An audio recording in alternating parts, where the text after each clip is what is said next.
What's going on, guys? Just another day of fun in the sun in the HVAC world. I just picked up a compressor that I found locked up yesterday. Just picked up the replacement for it, and I am headed out to get it changed out. Get this customer some AC because I know it's hot in there. It was about 80 something yesterday, and it wasn't quite as hot as it is today. It's about 92 out right now. Really high humidity, like 70. So we're gonna swing out here and get these people some air conditioning. Alright, we're out here at this compressor change. Got the bolts out the bottom, refrigerants are covered, got the nitrogen hooked up, torches ready to go. We're going to unsweat this bad boy.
And there you go.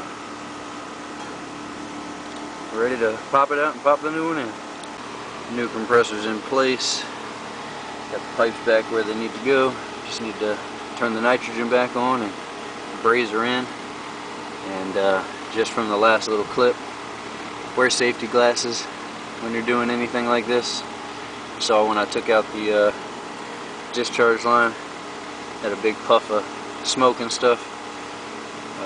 Definitely wear safety glasses. You only get one set of eyes, so might as well protect them.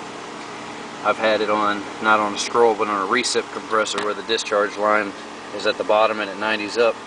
I've had that blow like a 4-foot flame out of it when I was removing a bad compressor. So I've also had the plug when I hadn't recovered yet on a bad compressor. I pulled the plug out and it pulled one of the pins right out with it, blew the charge out right in my face. Luckily I had safety goggles on, but I used to not wear them very much. Once I had a couple scares, I started wearing them. So anyways, we'll go ahead and braise this bad boy in.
Not sure how well you can see, but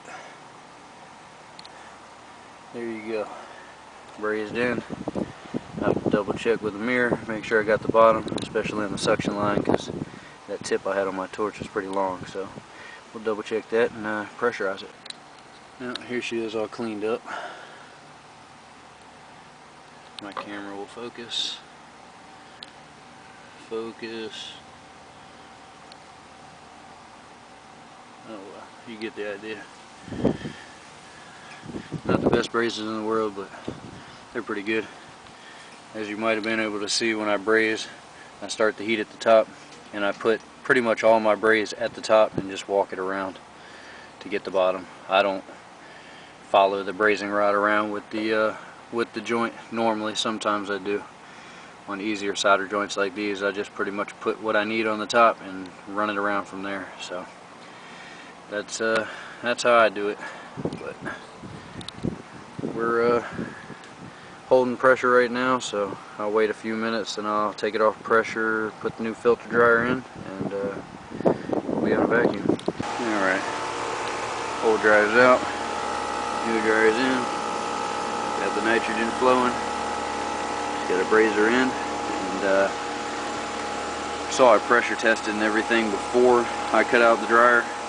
I just want to reduce the time that the dryer is open to the atmosphere, the outside air, just because it is so humid down here, and these things are in the system to absorb moisture and things like that. So I try to get everything put in, put it on a pressure test. I'll even pull a quick vacuum, not anything down to like 500 microns or anything, just pull it into a vacuum and then break that vacuum, pop the dryer in, so it's got the least amount of time to the open air to absorb any moisture. So I'll go ahead and got the nitrogen flowing, so I'll get her piped in. You got to be real careful with all this pine straw. You don't start a forest fire, so I got a damp rag down there, but I just cook her low and slow with the torch, and she does just fine. So that's just precautionary, but let me get to it. Dryer is braised in. Nice and pretty. No leaks. So we'll get her on a vacuum, and we're in the home stretch now. Another thing I started doing, put that little cup. Used to have screws in it, 1/4 inch screws. Zip tied that to the side of my oxyacetylene torch. It's got a top that goes on it. So I fill that up with water and keep all my rags in there. I got strips of rags to wrap like expansion valves and things like that. Things that I don't want to cook. Keep that in there, so whenever I grab my torches, that comes along with it. So I thought it was pretty brilliant. But anyways, we'll go ahead and get this thing on a vacuum and get her back up and running. Vacuum's done. Now we're weighing the lifeblood back into this system. It takes 5.9 pounds factory charge. It's for a 15-foot line set. This line set's about 20 foot, I believe, maybe a little bit more. So I'm probably going to put in 6 pounds. Fire it up. But don't have my Boss Man's S-Mans today. Got the old style gauges, but got almost 4 pounds in there, so we're getting close. And we'll be firing up here in just a minute. Alright, she's back up and running. I'm running for about 15 minutes now. Here's our pressures.